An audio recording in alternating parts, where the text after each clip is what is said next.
Hello everyone. Today, we are going to peel back the curtain on a world of desperation and deception, exposing the secret tricks of medieval doctors during the Black Death. Imagine for a moment that you are standing in the center of a narrow cobbled street, the air thick with the stench of smoke, sweat, and something much worse that no incense can hide. Carts rattle past, piled with bodies. The bells of churches toll endlessly. And yet, in this chaos, figures in long dark robes glide through the crowd like ghosts. Their faces are hidden behind terrifying bird-like masks with long beaks, stuffed with herbs and flowers. And for a fee, they promise they can save you. You probably won't survive this, but you will try anything, because death seems to be knocking at every door. So before you get too comfortable, take a moment to like the video and subscribe, but only if you really like what I do here. And while you're at it, tell me where you're watching from and what time it is for you right now. Now, let's embark on today's secret history journey together.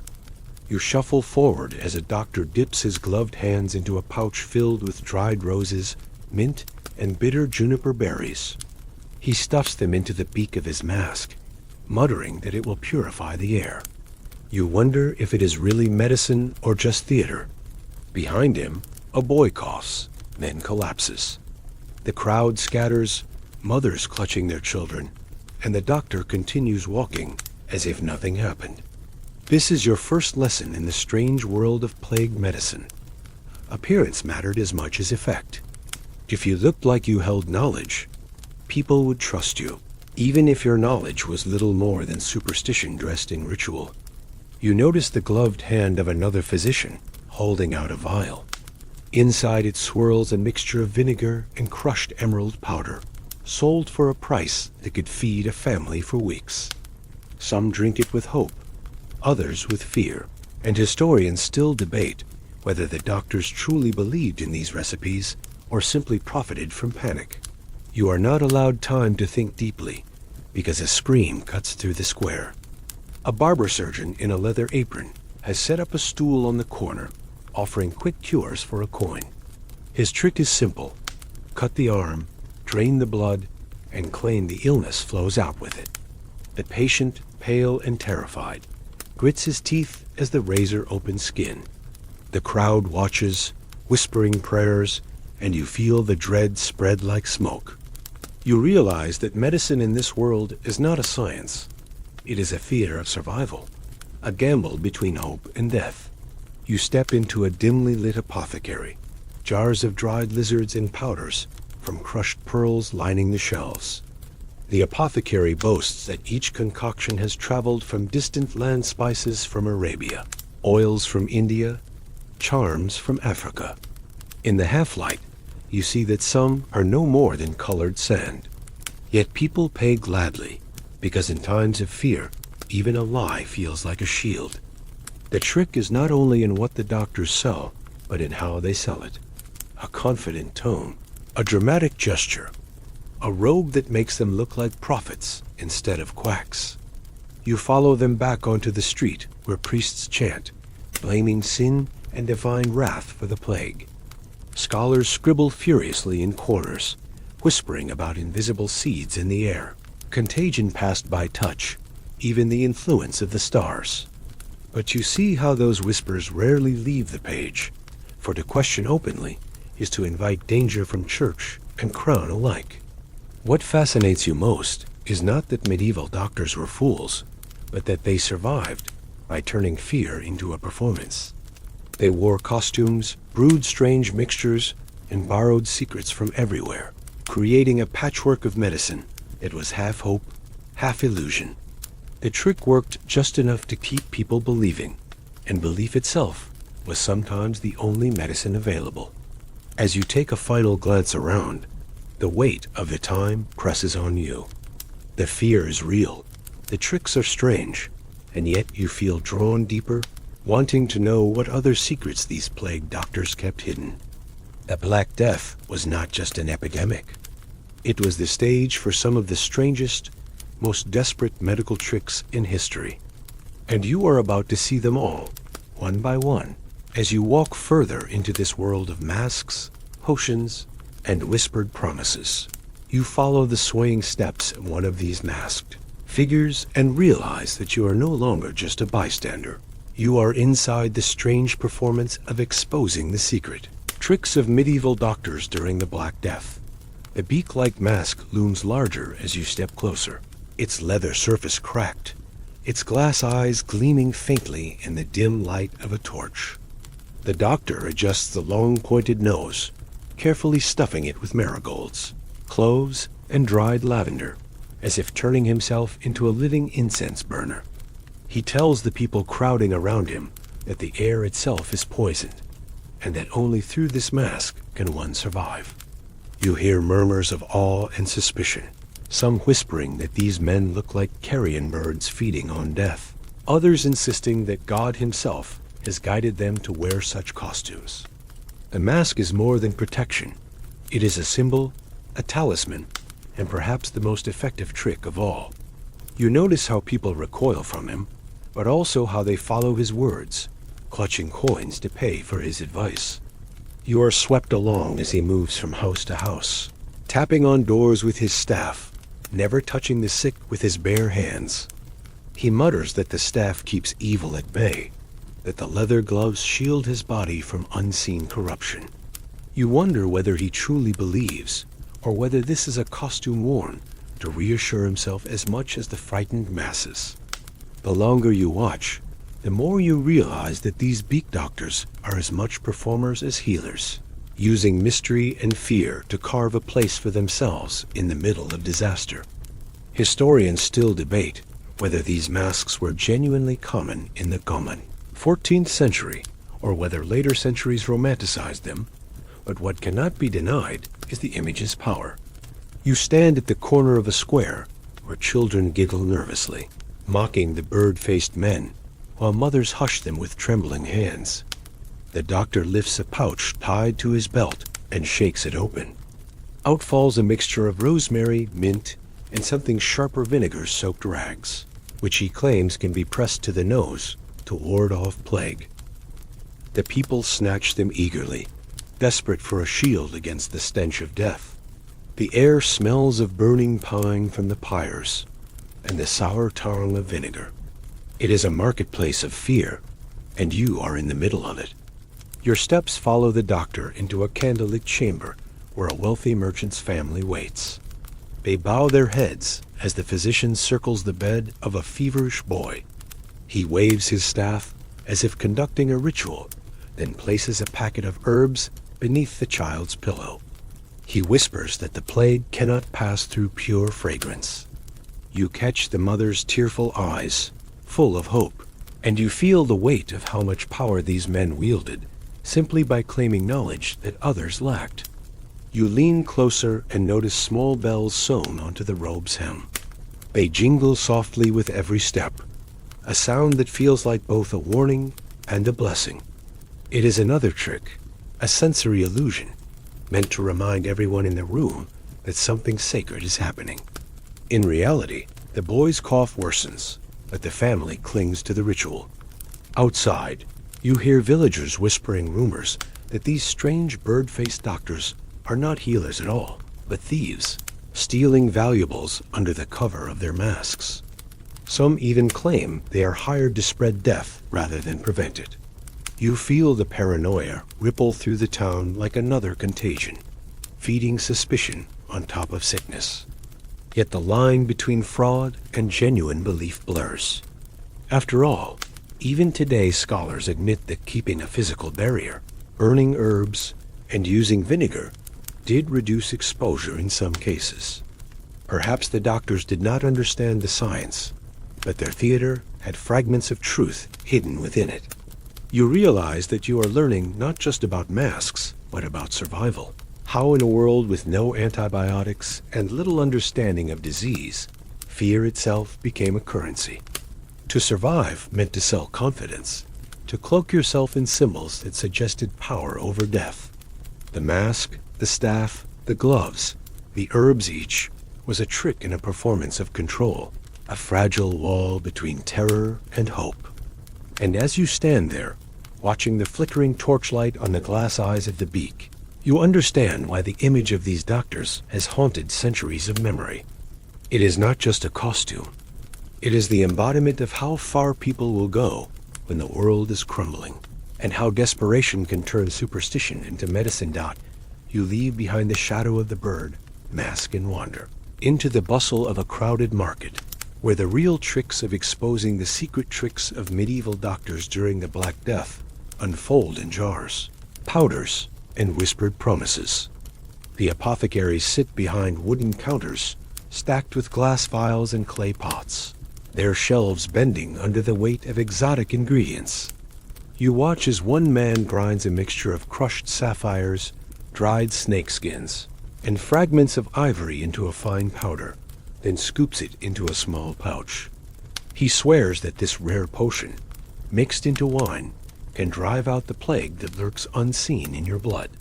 The price is outrageous, enough to ruin a poor family, but desperate hands still pass him coins. The strangest part is not the ingredients themselves, but the confidence with which he presents them, as if certainty alone can heal. You lean closer and see another vendor selling charms tied with red silk threads, each containing odd trinkets: a wolf's tooth, a scrap of parchment with faded prayers, a sliver of bone.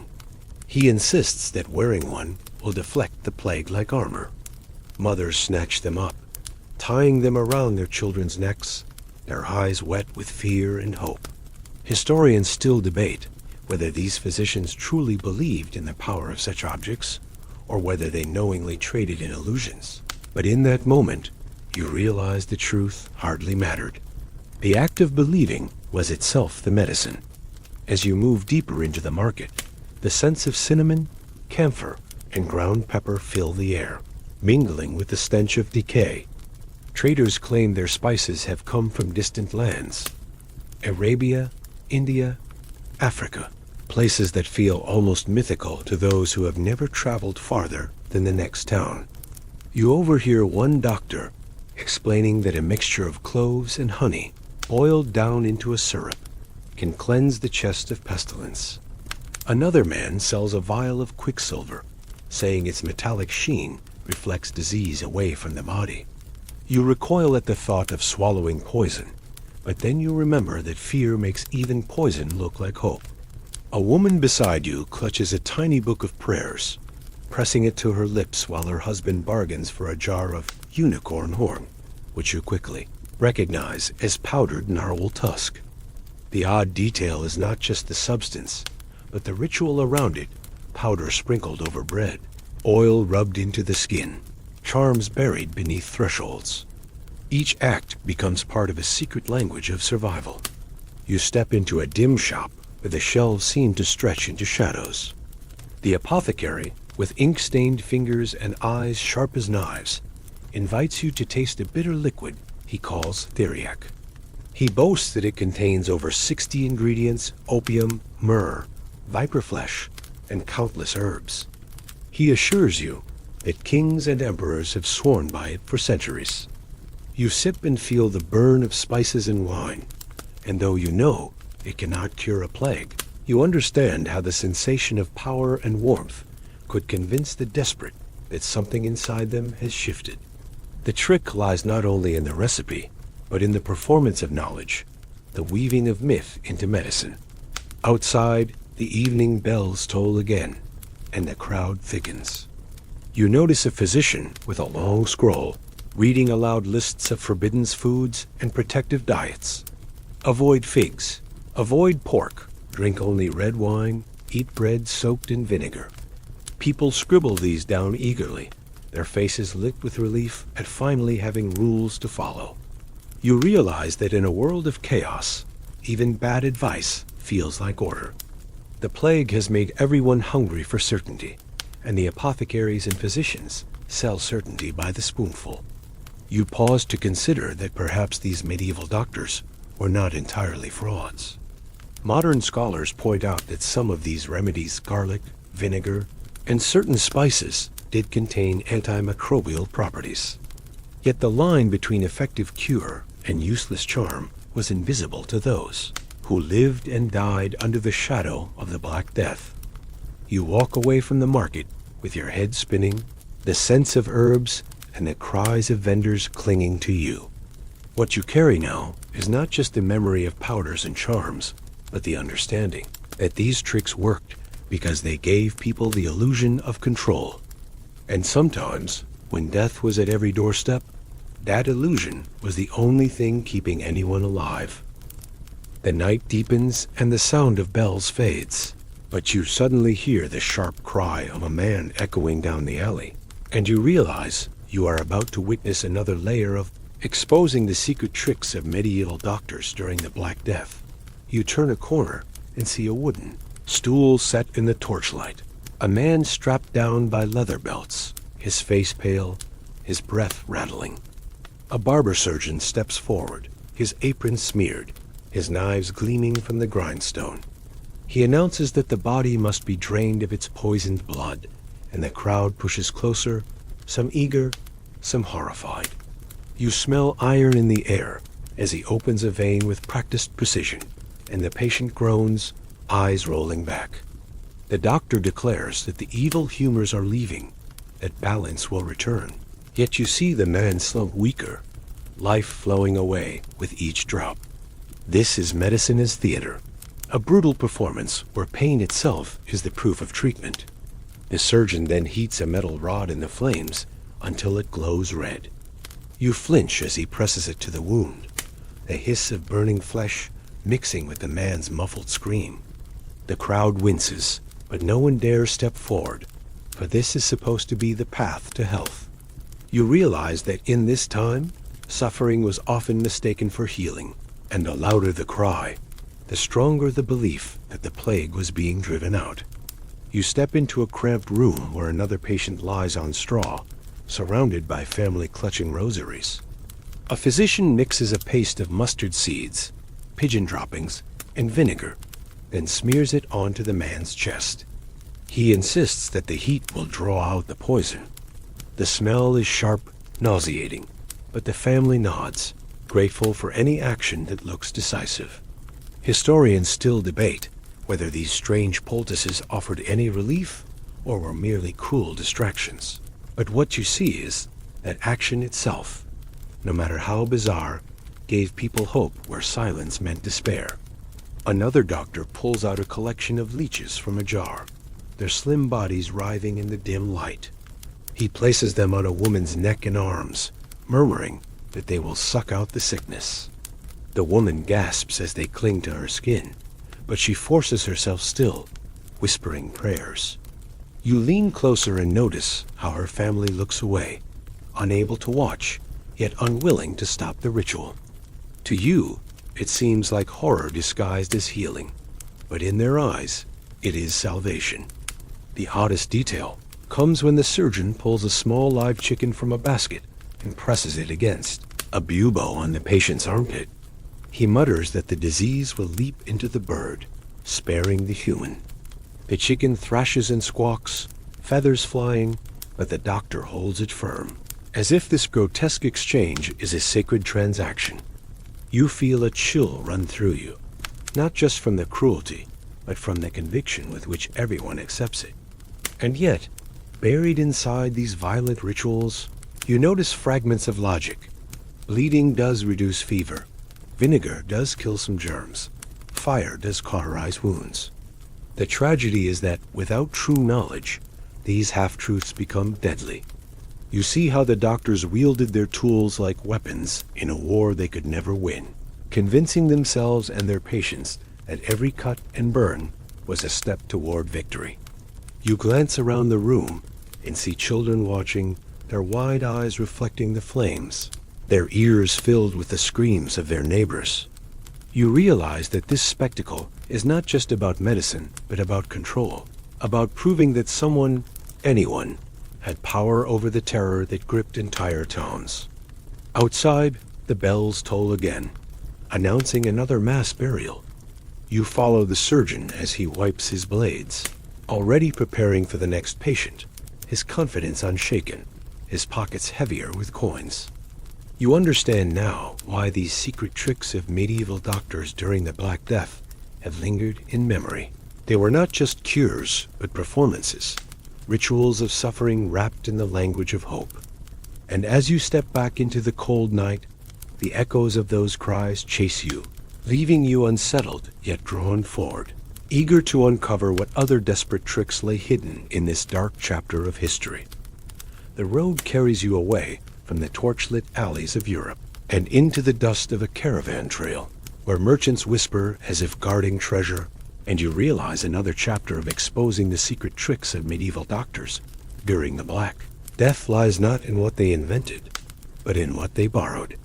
The wagons creak with bundles of spices, bolts of silk, and small wooden chests filled with powders whose scents reach your nose before your eyes can even see them. You lean closer and hear a trader describe cinnamon bark as a shield against pestilence, peppercorns as a guardian for the lungs, and nutmeg as a charm so powerful that kings themselves hoard it.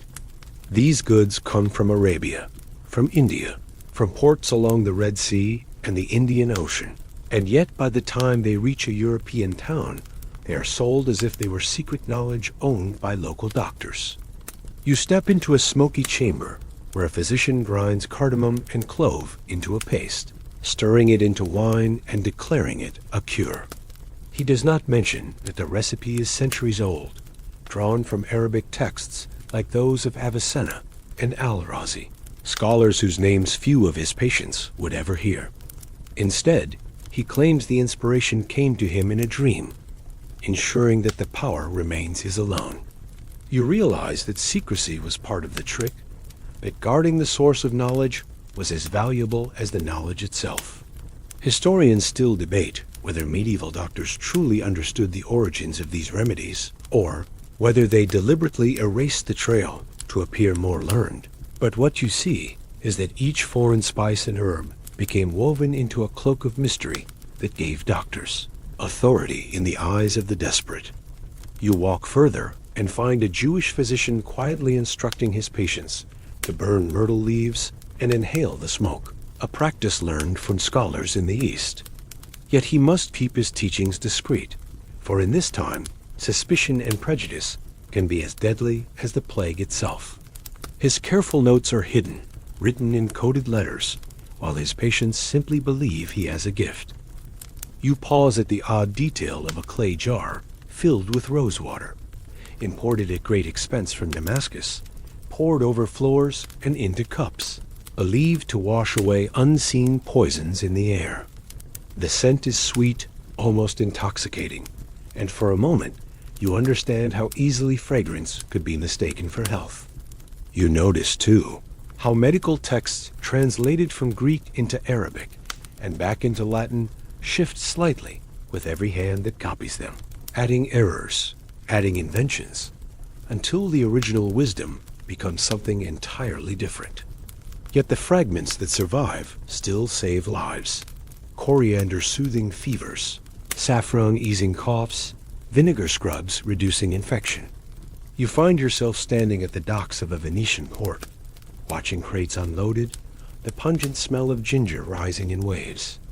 Doctors snatch up these crates, eager to resell the contents as exotic cures. One physician holds up a jar of camphor, declaring it a powerful plague banisher. You recognize it as a resin carried along the Silk Road, its sharp scent filling the chamber until your eyes water. To his patients, it is nearly magical, and his reputation grows with each demonstration. You realize that the true trick is not the spice itself, but the authority. It lends the illusion that he holds the keys to secrets from faraway lands. You wander through a manuscript room where monks copy down texts by lamplight, Latin letters crawling across parchment. In the margins, you see sketches of plants unfamiliar to European soil, notes scribbled hastily about preparation and doses. Some recipes are accurate, some garbled, and some purely invented to fill in the gaps. The copying is not neutral, it is creation. And you see how medieval doctors built entire practices on these half-remembered, half-invented fragments. The strange part is that even in their uncertainty, they often stumbled into remedies that did help, if only a little. Garlic, cinnamon, and vinegar were crude shields, but shields nonetheless. The hidden legacy of this borrowing is clear. The world was more connected than people believed, and the plague turned every port, every caravan, into a conduit of both disease and knowledge.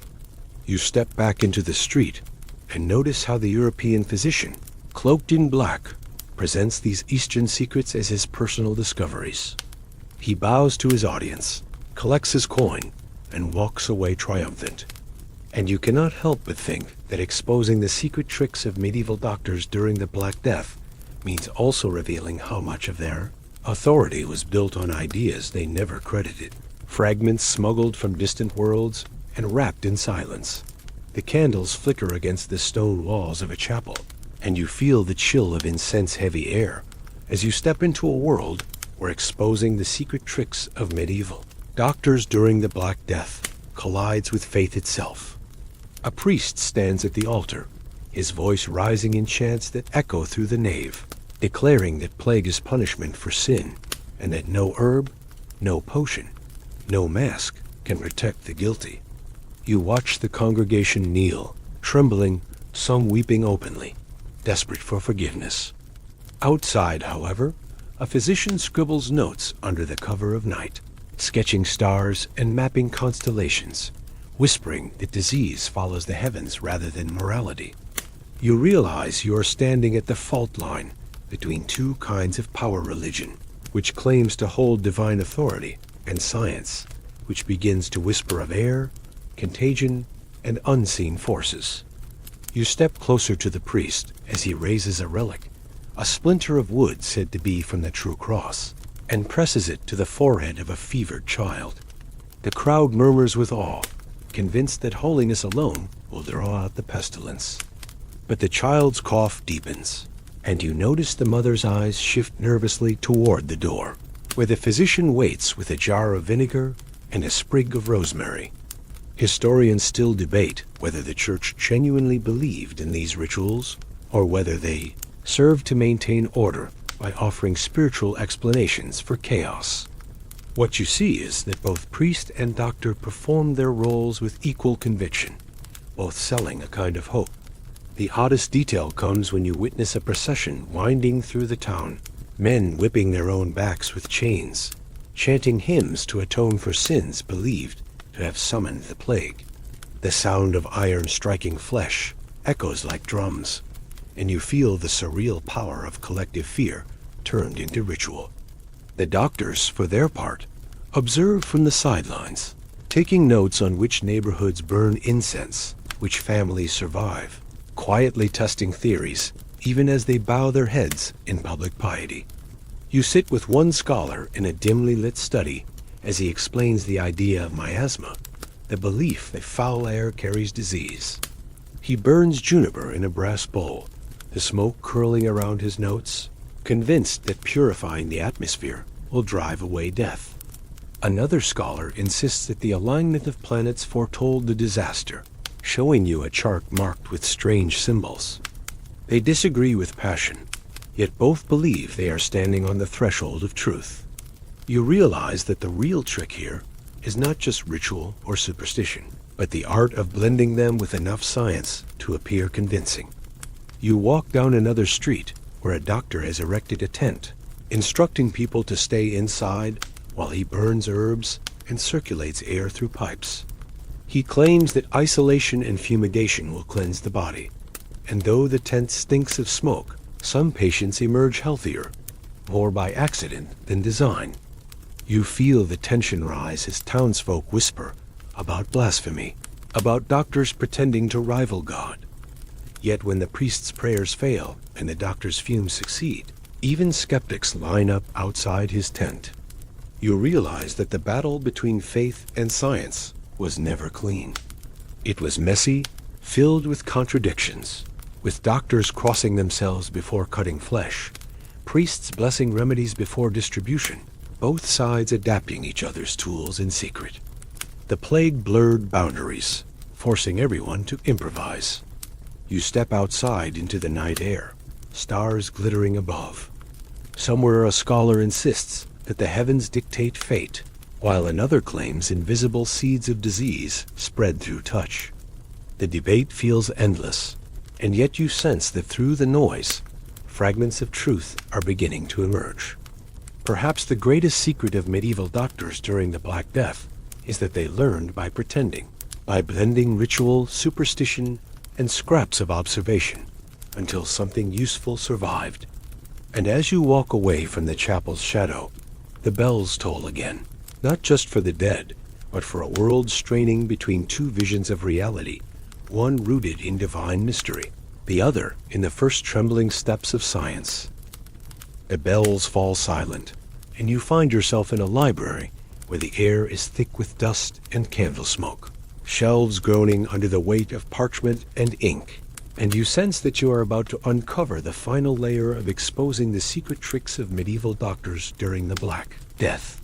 You slide open a heavy ledger, its cracked leather cover releasing a smell of age and ash, and inside you see not prayers, but lists, recipes, observations, fragments of experiments carried out in the shadows. One page describes how vinegar rubbed on the skin kept one family alive while their neighbors perished. Another boasts of a man who survived by sleeping with onions tied to his feet. The words are uneven, sometimes desperate, but each entry is a window into a mind grasping at survival.